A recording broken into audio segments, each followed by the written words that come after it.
masih meneruskan kajian kita, masih membahas tentang tanda-tanda dari tanda-tanda kiamat besar. Dan kemarin kita menjelaskan tentang lanjutan dari kisah Ya'juj wa Ma'juj dan erat kaitannya dengan raja penguasa dunia Dzulqarnain yang dicantumkan kisahnya dalam suratul Kahfi. Ma'asyiral muslimin yang dimuliakan Allah Subhanahu wa taala, kemarin saya sudah menjelaskan perjalanan yang dilakukan oleh raja besar dunia Dzulqarnain sampai akhirnya setelah berjalan ke arah timur dan barat, kemudian perjalanan yang ketiga ke arah utara atau mungkin selatan. Quran tidak menjelaskannya, tapi yang jelas bahwa Quran hanya menyebutkan Dzulqarnain itu berjalan ke tiga arah, ke arah barat, ke arah timur, dan ke arah yang di situ ada dua bukit yang kelak dijadikan benteng penghalang, Ya'juj wa Ma'juj, dan kabilah yang meminta dibuatkan benteng. Kemarin kisahnya sampai di situ.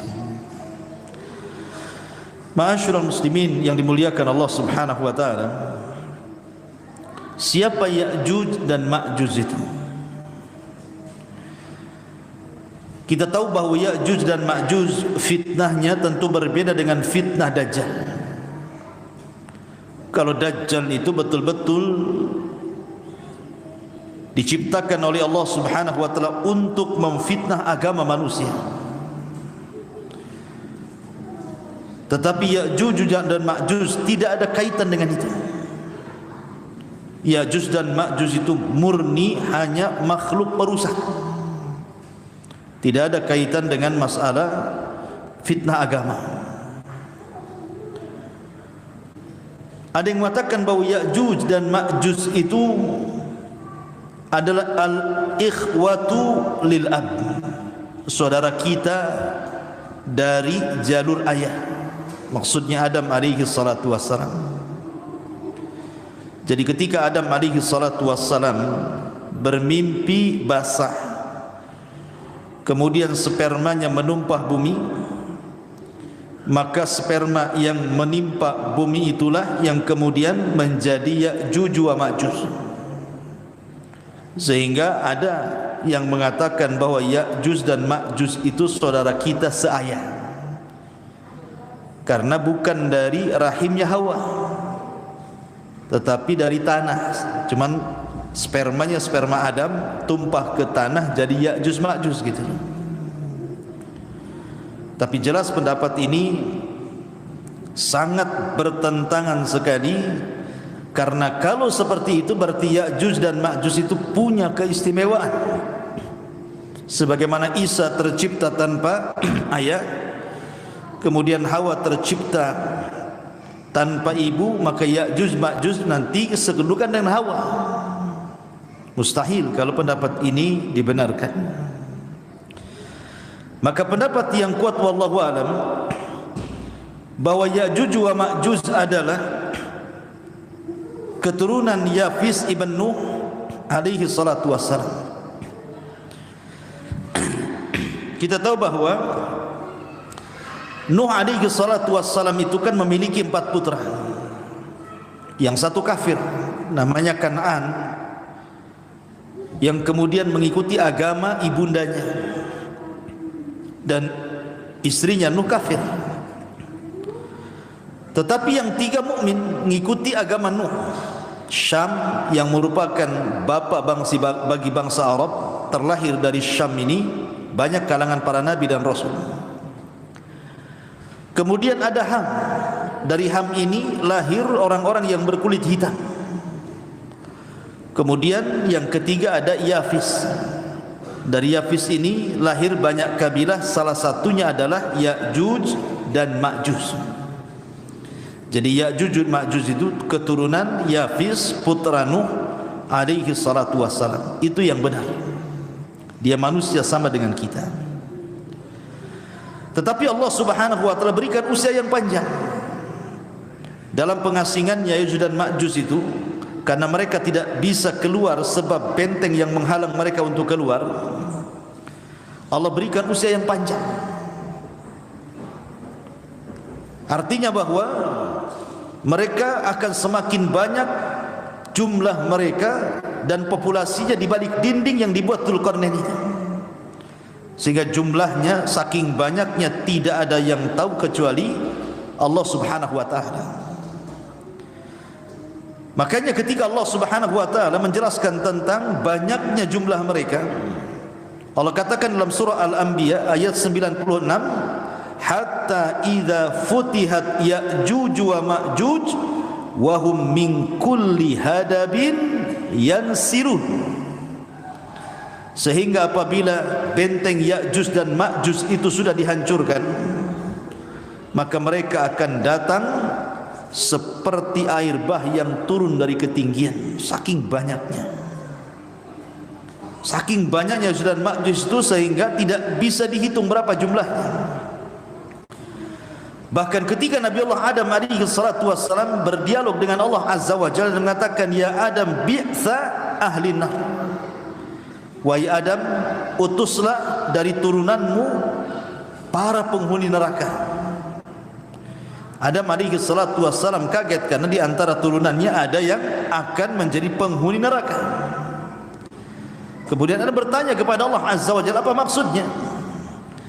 Maka Adam alaihi salatu wassalam kaget ketika Allah mengatakan, keluarkan dari 1000 keturunanmu 999 masukkan mereka ke dalam neraka dan 1 masukkan ke dalam surga. Jadi di setiap 1000 orang 999 masukkan ke neraka, 1 masukkan ke surga. Yang dimaksud 999 itu maksudnya dari Ya'juj wa Ma'juj dan 1 dari kita. Jadi perbandingan angkanya, kalau seseorang itu hendak melawan Ya'juj dan Ma'juj itu 1 lawan 999 Ya'juj dan Ma'juj. Kira-kira menang enggak tuh kalau kelahi 1 melawan 999? Enggak akan menang. Dikeroyok 10 orang saja sudah mati. Ya. Ini 999, antum sendirian. Makanya Nabi SAW mengatakan, innakum taqulun la aduwa lakum. Ketika kaum muslimin berada di atas puncak karir mereka karena mereka sudah menguasai bangsa Arab, Mekah dan Madinah dan sekitarnya, maka para sahabat dikira sudah tidak ada perang lagi. Apalagi setelah tragedi Fatu Mekah, mana lagi mau diserang? Maka Nabi mengatakan, innakum taquluna la aduwa lakum. Kalian katakan tidak ada musuh lagi bagi kalian. Kata Nabi SAW, wa innakum lan tazalu tuqatiluna hatta ya'tiya Ya'juj wa Ma'juj iradul wujuh sigharul uyun wa min kulli hadabin yansirun ka'anna wujuhahum al-mujanul mutraqah.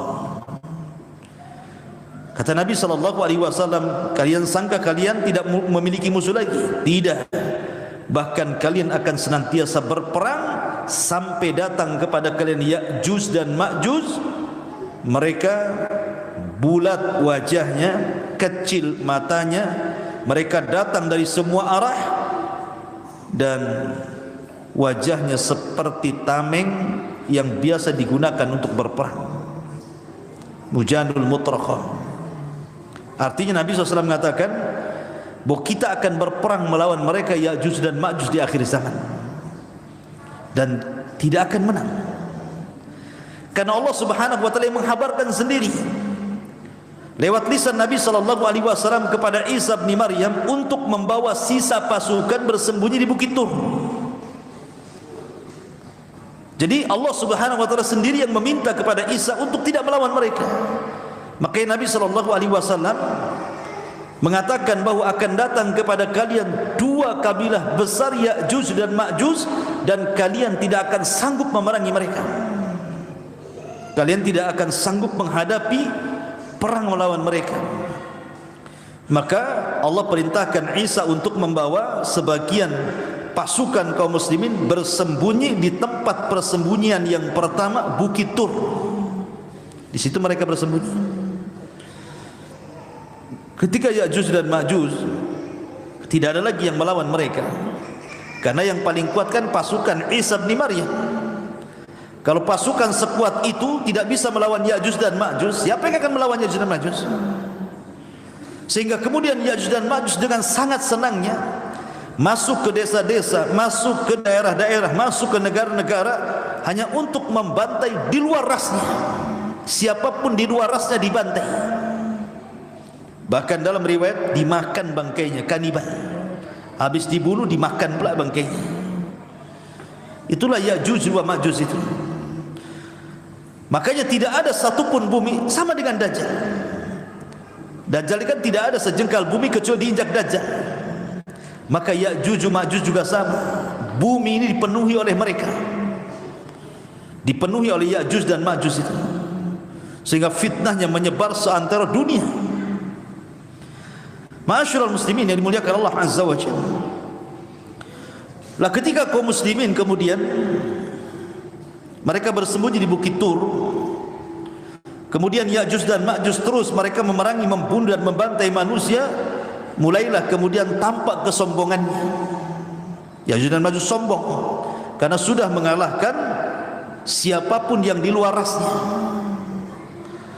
Akhirnya kemudian ketika mereka sudah merasa bahwa sudah memerangi semua orang yang ada di bumi, maka mereka mengatakan, qatalna man fil ardi sanaqtuluhu man fis sama, katanya.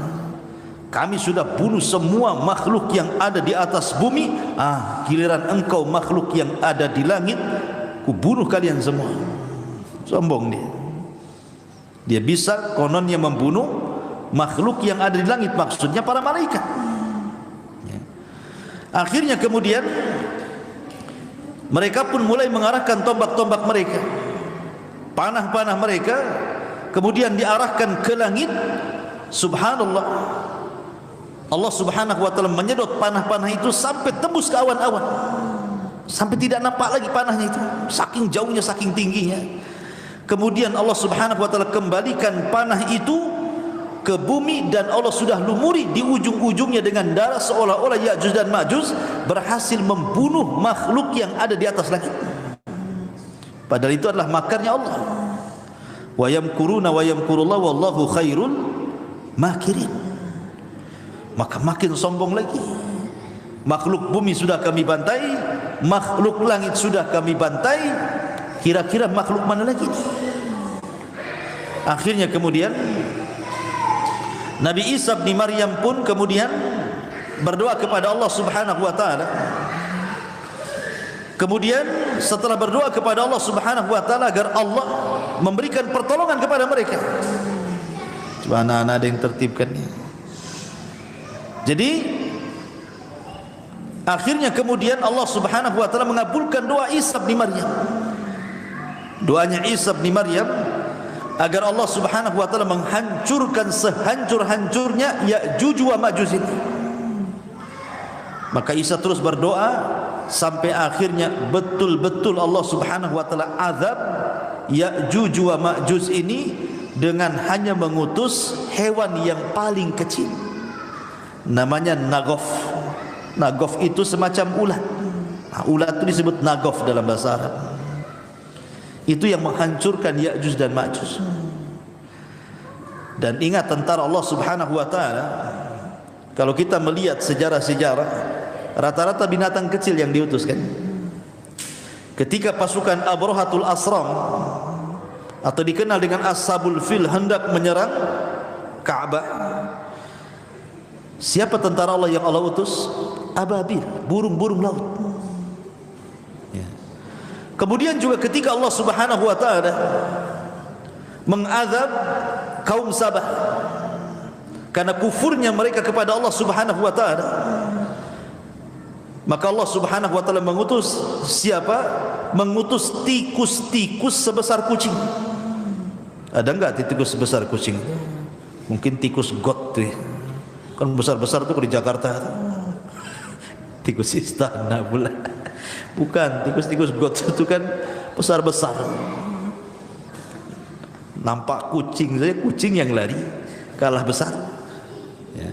Jadi ada tikus-tikus sebesar kucing itu yang diutus oleh Allah Azza wa Jalla untuk menggerogoti Sad Ma'rib, bendungan yang ada di Ma'rib. Oh, kalau sekarang bendungannya udah canggih lah, pakai tembok. Tikusnya pun giginya rompang lah kalau zaman dulu kan pakai kayu. Jadi digerogoti habis. Jadi memang betul-betul diutus oleh Allah Azza wa Jalla tikus-tikus besar sehingga menggerogoti bendungan. Ketika kemudian tikus-tikus berhasil menggerogoti kayu-kayunya, jebollah bendungan itu, kemudian menghancurkan negeri Saba. Kalau Allah mau mengutus tuh nggak usah ngutus buaya, apalagi buaya darat. Jadi bukan kecil, burung laut, kemudian tikus. Di sini ulat pula. Ya. Yang diutus oleh Allah Subhanahu wa taala ulat-ulat kecil. Setiap satu Ya'juj dan Ma'juj satu ulat. Allah Subhanahu wa taala sebar ulat di mana-mana di malam hari ketika Ya'juj wa Ma'juj sedang terlelap tidur. Tiba-tiba kemudian ulat itu bergerak, kemudian berjalan ke tengkuknya, kemudian menggigit tengkuknya dan berhasil masuk ke dalam tengkuknya dan menggerogoti otaknya. Subhanallah. Ini ulat apa ini? Tentu ulat di sini adalah tentara-tentara Allah Azza wa Jalla. Ketika pimpinannya Ya'juj dan Ma'juj mati karena kemasukan ulat di tengkuknya dan merusak otaknya, satu mati, semua mati. Subhanallah. Jadi kematiannya ada Ya'juj dan Ma'juj itu. Bukan sekarang ini yang satu mati, besok mati lagi, lusanya mati, minggu depan mati, enggak. Ini serentak matinya. Jadi kalau antum ini di Batam ini ada satu gardu listrik, satu kota Batam itu satu gardu gitu ya. Tiba-tiba kita matikan gardunya, maka satu kota Batam digelap. Jadi satu mati semua. Gitu kan aneh gitu ya. Nah, begitulah kuasa Allah Subhanahu wa taala. Ya'juj dan Ma'juj mati serentak. Sehingga tidak ada satu jengkal di bumi kata para ulama kecuali ada bangkainya. Saking banyaknya. Tidak ada satupun jengkal di bumi kecuali ada bangkai Ya'juj dan juga Ma'juj. Lah ketika kemudian Isa bin Maryam melihat berserakan jenazah-jenazah Ya'juj dan Ma'juj dan bangkai-bangkai Ya'juj Ma'juj itu, tentu semakin hari membusukkan begitu. Tetapi nikmat bagi para binatang buas. Jadi binatang-binatang semacam harimau, pemakan daging lah, elang dan yang lain, itu mereka merasa nikmat. Kenapa? Makanan banyak. Ya. Jadi jasad-jasad Ya'juj dan Ma'juj itu karena tidak ada yang dikubur, sehingga menguntungkan binatang-binatang buas sampai mereka dimakmurkan dengan memakan jasad-jasad Ya'juj dan Ma'juj. Maka Isa pun berdoa kepada untuk dibersihkan jasad-jasad itu. Setelah berdoa, tiba-tiba Allah Subhanahu wa taala kirimkan burung-burung besar sebesar unta, kemudian setiap satu burung membawa satu jasad, kemudian dilempar entah berantah, ada yang mengatakan di lautan, wallahu alam, sampai akhirnya bumi tidak ada satupun jiwa dan bangkai Ya'juj dan Ma'juj, bersih-bersih. Tetapi tentu sisa-sisanya masih ada. Mungkin darahnya, mungkin nanahnya gitu, kalau sudah membusuk gitu ya. Maka Allah Subhanahu wa taala kirimkan hujan yang sangat deras. Kemudian hujan itulah membawa berkah, membersihkan sisa-sisa Ya'juj wa Ma'juj. Dibersihkan dengan hujan itu. Maka setelah terjadi hujan itu, Allah betul-betul suburkan tanahnya. Allah betul-betul murnikan tanahnya, kembali lagi buah-buahannya tumbuh besar-besar. Ternaknya gemuk-gemuk, makanan di mana-mana. Setelah peristiwa Ya'juj dan Ma'juj, karena Isa bin Maryam masih hidup beberapa tahun kemudian. Dan Nabi SAW bersabda, tuba liman asya ba'dal masih. Beruntung orang-orang yang hidup di masa Al-Masih Isa bin Maryam. Sampai-sampai suburnya tanaman itu, kalau seandainya seorang itu memakan buah delima, maka 10 orang masuk ke cangkangnya. Antum pernah buah delima? Buah delima itu satu kepal gini saja. Tapi nanti di masa Isa bin Maryam, setelah kehancuran Ya'juj dan Ma'juj itu, delimanya besar. Jadi cangkangnya saja 10 orang bisa masuk ke dalamnya. Berarti kan besar isinya, itu satu kampung itu baru habis. Itu delima, gimana durian? Antum bisa masuk ke cangkangnya Bang Kari. Makan di cangkangnya itu, kenyang-kenyang durian itu. Bisa tidur sama durian tuh kalau segede gitu ya. Cangkangnya 10 orang bisa masuk. Artinya bahwa memang saat itu diberkahi, betul-betul diberkahi. Makanya Rasul mengatakan tuba liman 'asha ba'dal masih. Beruntung orang-orang yang hidup di masa Isa bin Maryam. Mereka menyaksikan bagaimana suburnya alam semesta ini.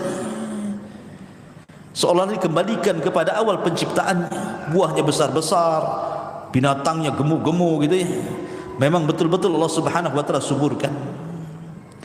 Lah ketika Ya'juj dan Ma'juj ini selesai fitnahnya dan jasadnya sudah dibuang entah berantah oleh burung-burung unta dan bumi sudah dibersihkan, maka Isa bin Maryam betul-betul menegakkan keadilan. Maka memaksa orang-orang yang di luar daripada Islam hanya dengan 2 pilihan: masuk kau ke dalam Islam atau kubunuh. Tidak ada jizyah lagi. Nanti di akhirat itu tidak ada jizyah. Maksudnya tidak ada upeti. Kalau di zaman Nabi SAW kan, di zaman sekarang kan bayar upeti. Kamu mau masuk Islam? Tidak, gak apa-apa, tapi tolong bayar upeti. Kalau tidak juga bayar upeti, baru kita perang. Tapi nanti di akhir zaman tidak ada namanya jizyah upeti itu. Yang ada masuk Islam atau mati. Kan enak. Masuk Islam atau mati. Makanya banyak ahlu kitab itu yang tidak punya pilihan. Kalau mereka tidak mau masuk Islam, dibunuh. Tapi kalau mereka masuk Islam, mereka selamat. Makanya sebagian besar ahli kitab nanti di akhir zaman, mereka akan mengikuti syariat Muhammad sallallahu alaihi wasallam atas jasa Isa bin Maryam, sebagaimana terisyarat dalam Al-Quranul Karim, wa im min ahlil kitab illa la yu'minanna bihi qabla mautihi. Dan nanti sebagian besar ahli kitab itu akan beriman kepada syariat Nabi sallallahu alaihi wasallam sebelum kematian Isa bin Maryam. Sehingga mereka akan masuk Islam dari mana-mana, ahli kitab itu. Karena Isa mengikuti agama Nabi. Secara otomatis orang-orang Nasrani atau Yahudi mau tidak mau mereka harus mengikuti ajaran Nabi. Karena Isa aja surat di belakang Imam Mahdi untuk menunjukkan bahwa setiap kaum itu ada amirnya. Ma'asyiral muslimin yang dimuliakan Allah Subhanahu wa taala. Ada sebuah hadis yang tercantum dalam Sahih Bukhari dari Zainab bintu Jahsin. Nabi sallallahu alaihi wasallam bersabda, "Wailun lil arabi min syarri qad iqtarab." Kata Rasul, celaka bagi bangsa Arab. Keburukan telah mendekati mereka. Ini di zaman Nabi. Rasul mengatakan celaka bagi bangsa Arab, keburukan yang besar sedang menerpanya. Kemudian Nabi mengatakan, fataha min radmi Ya'juj wa Ma'juj mithla hadhi wa halaqa bi isba'aihi al-ibham wallati taliha. Qalat Zainab faqaltu ya Rasulullah. Kemudian faqultu ya Rasul anuhlika wa fina salihun. Qala na'am idza kathura al-khabath. Jadi kata Zainab bintu Jahsin, dia mengatakan suatu ketika Nabi SAW pernah masuk sehingga mengejutkan para sahabat. Kemudian mengatakan la ilaha illallah, celaka bagi bangsa Arab, keburukan telah dekat menimpa mereka. Kemudian kata Nabi SAW, sungguh telah terbuka sedikit dari benteng Ya'juj wa Ma'juj. Kemudian Nabi melingkari jempolnya, kemudian menggabungkan dengan telunjuk dan membuat lingkaran seperti ini. Kata Nabi SAW, bentengnya Ya'juj dan Ma'juj di zaman Rasul sudah berhasil dilubangi seperti ini, sebesar ini. Jadi mereka bisa ngeker tuh dari luar, dari dalam keluar itu. Itu di masa Nabi itu. Bagaimana di masa sekarang kan gitu ya? Di masa Nabi saja sudah 1 dirham tuh, sudah berlubang sebegini. Ya. Otomatis maka semakin mendekati kiamat lubang itu semakin besar. Biar mereka keluar dan membenarkan sabda Nabi SAW. Maka kata Zainab, la ilaha illallah, celaka bagi bangsa Arab, sungguh keburukan telah dekat. Di mana tembok Ya'juj dan Ma'juj telah menjadi lubang sebesar begini, kata Nabi SAW. Kemudian kata Zainab, ya Rasulullah, apakah kita akan dihancurkan sementara banyak di antara kita orang-orang soleh? Maka Rasul mengatakan, ya, kalau keburukannya lebih banyak dibandingkan orang solehnya.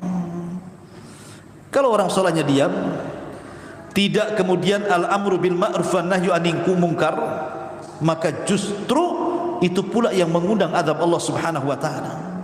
Karena azab itu kalau ditimpakan bukan hanya terkena orang dolim saja, tetapi orang baik pun terkena imbasnya. Ma'asyiral muslimin yang dimuliakan Allah Subhanahu wa taala, itulah cuplikan dari kisah Ya'juj dan juga Ma'juj. Dan ini sering saya ulang-ulang biar paham. Nah, setelah kemudian Isa bin Maryam, kan Isa bin Maryam ini ada yang mengatakan berkuasa 40 tahun, tapi ada yang mengatakan 7 sampai 8 tahun. Kemudian meninggal, dan sebelumnya Imam Mahdi meninggal. Maka ketika dua manusia ini meninggal, Imam Mahdi meninggal, kemudian disusul Isa bin Maryam meninggal, sementara tugas Isa itu sangat berat sekali. Akhirnya kemudian orang pun membawa diri masing-masing. Ada yang tetap mempertahankan keimanannya, ada yang sedikit demi sedikit kufur. Sedikit demi sedikit kufur dia. Lah yang kufur ini diingatkan oleh Allah Azza wa Jalla. Diingatkan dengan apa?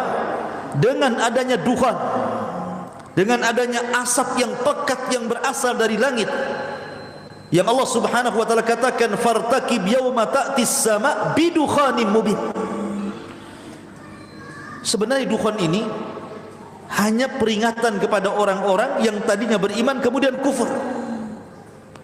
Tetapi tanda-tanda kekuasaan Allah Subhanahu wa taala terkadang tidak menjadikan orang-orang itu kembali beriman, malah justru makin kufur.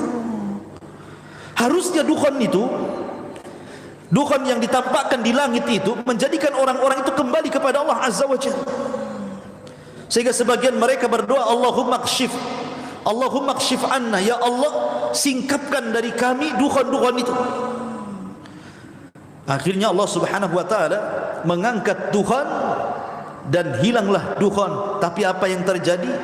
Doa-doa mereka sia-sia saja. Karena setelah berdoa dan diangkatnya dukhan, bukannya bertobat, makin merajalela kemaksiatannya. A'anzartahum am lam tunzirhum la yu'minun. Ketika dukhan sudah tidak ada, mereka pun rupanya tidak membuat sadar dengan itu. Padahal dalam riwayat itu, kalau orang yang mukmin, yang muslim, yang menghisap itu, maka paling tinggi pilek saja. Tapi kalau orang kafir, munafik yang menghisap dukhan itu, maka mereka akan mengalami kesakitan yang luar biasa, bahkan bisa mengalami kematian. Itulah dukhan bagi orang-orang kafir. Artinya kan nampak peringatan ini, tapi tidak mau beriman juga orang-orang itu. Lah karena dengan dukhan tidak mau beriman inilah, maka Allah Subhanahu wa taala ingatkan dengan tanda-tanda kiamat besar setelah dukhan. Apa itu? Allah Subhanahu wa taala terbitkan matahari dari arah barat. Terjadi silang pendapat antara kemunculan binatang yang bisa bicara yang keluar dari perut bumi dan antara terbitnya matahari dari arah barat. Ada yang mengatakan binatang itu keluar, baru kemudian terbit matahari dari arah barat. Ada yang mengatakan, kata para ulama akidah itu, matahari dulu terbit dari arah barat, 3 hari setelahnya atau 2 hari setelahnya baru kemudian muncul binatang yang melata yang keluar dari perut bumi itu. Wallahu alam, yang jelas jaraknya berdekatan, antara 2 sampai 3 hari saja.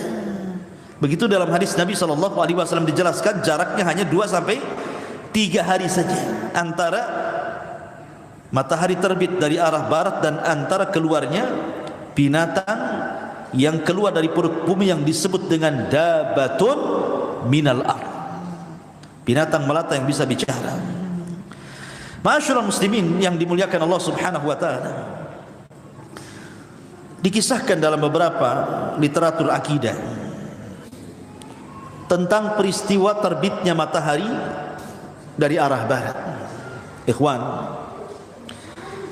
Allah Subhanahu wa taala banyak bersumpah dalam Al-Qur'an dengan matahari kan? Bahkan ada satu surat namanya matahari. Surat apa? Asy-Syams. Allah mengatakan wasyamsi wa duhaha wal qamari idza talaha wan nahari idza jallaha wal laili idza yaghshaha. Allah katakan wasyamsi wa duhaha. Matahari Allah jadikan sumpah. Karena matahari ini sebenarnya banyak faedahnya, ikhwan. Kalau orang-orang yang beriman dan memiliki akal ketika melihat matahari, maka matahari itu sebenarnya mengingatkan kita akan kiamat. Karena ketika terjadi hari kiamat, ikhwan, bintang-bintang itu semua berjatuhan dan bertabrakan. Sebagaimana Allah Subhanahu wa taala katakan wa idzal kawakibun tatharat, dan apabila bintang itu berhambur-hamburan, berjatuh-jatuhan, bertabrak-tabrakan, bintang semua jatuh, tapi matahari dan bulan tidak. Matahari dan bulan tidak dijatuhkan dan tidak ditabrakan. Padahal Allah Subhanahu wa taala berfirman, la syamsu yambagi an tudrikal qamar walal qamaru sabiqum bin nahar. Tidak boleh matahari itu berjumpa dengan bulan, dan tidak mungkin juga bulan bertemu dengan matahari. Kan mustahil kan? Bulan dengan matahari kan mustahil ketemu, karena ketika matahari tenggelam, bulan muncul. Ketika bulan tenggelam, matahari pula muncul. Kapan ketemunya? Tapi nanti pada hari kiamat, Allah Subhanahu wa taala berfirman, wa jumi'asy syamsu wal qamar. Wa jumi'asy syamsu wal qamar. Matahari dan bulan itu dijadikan satu. Untuk apa matahari dan bulan dijadikan satu? Untuk diletakkan di kepala-kepala manusia saat manusia dikumpulkan di padang mahsyar. Manusia akan dekat 1 mil di atas kepala. Sampai perawi hadis ketika menceritakan tentang matahari di atas kepala itu, ketika memaknai makna 1 mil, apakah mil itu jarak yang ma'ruf sekian kilo 1 mil? Ataukah yang dimaksud mil itu artinya alat untuk bercelak? Kan ada gagang celak itu disebut mil dalam bahasa Arab. Kalau seandainya mil itu adalah gagang celak, berarti enggak sampai 1 jengkal matahari di atas kepala itu. Karena kan gagang celak kecil segini saja. Emang seberapa gagang celak? Ya. Tapi kalau yang dimaksud mil itu adalah jarak dari sekian kilo 1 mil, mungkin agak jauh dari kepala, tapi itu pun terlampau dekat dengan kepala kita. Di dunia saja, ikhwan, Allah itu sudah meletakkan matahari sesuai porosnya. Sebab bergeser saja matahari dari tempatnya, dekat dengan bumi, terbakar bumi. Ataupun seandainya matahari ini menjauh dari porosnya, beku bumi ini. Tapi Allah letakkan pas di tengah-tengah dengan memberikan hawa yang tidak membuat terbakar dan tidak membuat beku. Itulah luar biasa. Allah Subhanahu wa taala meletakkan matahari itu di porosnya. Tapi nanti pada hari kiamat, matahari ini akan datang kepada Allah Subhanahu wa taala untuk meminta izin diterbitkan dari arah barat. Hadis Abu Hurairah radhiyallahu anhu, ketika Nabi SAW bersabda, atadruna aina syamsu, kalian tahu kemana matahari pergi? Kata Rasul. Kata sahabat, Allah wa Rasulullah alam. Rasul, Allah dan Rasulnya yang tahu.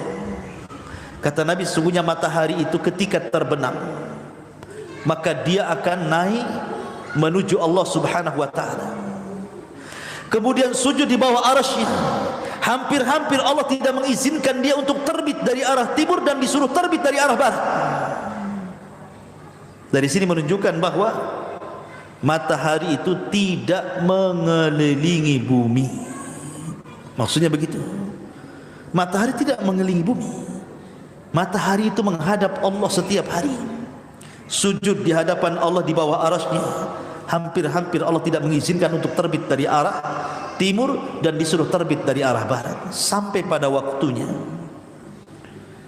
Ketika Allah Subhanahu wa taala izinkan matahari terbit dari arah barat, maka di situ tidak ada manfaat lagi keimanan seseorang. Jadi sesungguhnya kalau orang melihat matahari, ikhwan, banyak faedah yang kita bisa petik. Salah satunya tadi mengingatkan akan kiamat. Kemudian juga matahari juga mengingatkan kepada kita tentang lemahnya kita di hadapan Allah Subhanahu wa taala. Jangankan di hadapan Allah, di hadapan makhluknya saja kita lemah. Coba matahari itu ketika terang-terangnya di atas sana kan, antum jangan pakai kacamata hitam, antum pandang matahari selama-lamanya. Kira-kira apa yang terjadi dengan mata antum itu? Bisa mengalami kebutaan, ikhwan, ya kan? Menunjukkan kita lemah di hadapan matahari. Kita nggak kuat loh. Gimana kemudian melihat yang menciptakannya? Makhluknya saja baru matahari kita sudah lemah. Bagaimana dengan zat yang menciptakan matahari? Lebih lemah lagi ini kita. Karena Allah Subhanahu wa taala itu punya tabir, dan tabir antara dia dengan kita itu cahaya. Kalau seandainya tabir tersingkap, kata Rasul, la akhraqat ma bainas sama'i wal ardi. Satu langit satu bumi akan terbakar semuanya. Itu kalau Allah, itu baru hijabnya. Baru hijabnya itu, baru penutupnya. Sudah membakar antara langit dan bumi. Dari sini ma'asyiral muslimin yang dimuliakan Allah Azza wa Jalla, bahwa salah satu faedah matahari itu adalah menunjukkan kelemahan kita di hadapan Allah Subhanahu wa taala. Kemudian juga matahari ini kalau kita perhatikan satu di antara tanda-tanda kiamat. Karena di akhir zaman kata Nabi SAW itu akan terjadi banyak gerhana dan banyak gempa. Gerhana dan gempa. Karena bahasa hadis itu maskhun wa khasfun wa qadfun, kan itu. Akan terjadi maskhun, kemudian khasfun wa qadfun. Kalimat khasfun kalau diarahkan ke langit maka menjadi gerhana, khusuf. Makanya ada solat khusuf. Ada juga yang menggunakan kaf, solat khusuf. Tapi kalau diarahkan ke bumi artinya gempa. Berarti di antara tanda-tanda kiamat itu sering bermunculan gerhana matahari atau bulan, atau sering terjadi gempa. Dan di zaman Rasul yang namanya gerhana itu lambat, ikhwan. 10 tahun sekali baru ada gerhana matahari. Tapi sekali ada gerhana matahari bertepatan pula dengan kematian putra Rasul Ibrahim. Maka orang pun memprediksi ini jangan-jangan gerhana ini gara-gara kematian anaknya Nabi. Maka Rasul bangkit dan mengatakan tidak. Gerhana itu bukan karena hidupnya seseorang, bukan pula karena matinya seseorang, tapi gerhana didatangkan untuk menakut-nakuti hamba-hamba Allah. Masalahnya yang ditakut-takuti tidak takut, malah selfie pula dengan matahari, selfie dengan bulan. Yang ditakuti tidak takut nih masalahnya. Berarti memang orang-orang sekarang memang berani-berani, tidak takut dengan Allah Subhanahu wa taala. Karena Allah nakut-nakuti, dia tidak takut. Ya. Harusnya kita takut kepada Allah Azza wa Jalla. Subhanaka wa bihamdika asyhadu an la ilaha illa anta astaghfiruka wa atubu ilaik. Allahu ta'ala alam. Assalamualaikum warahmatullahi wabarakatuh.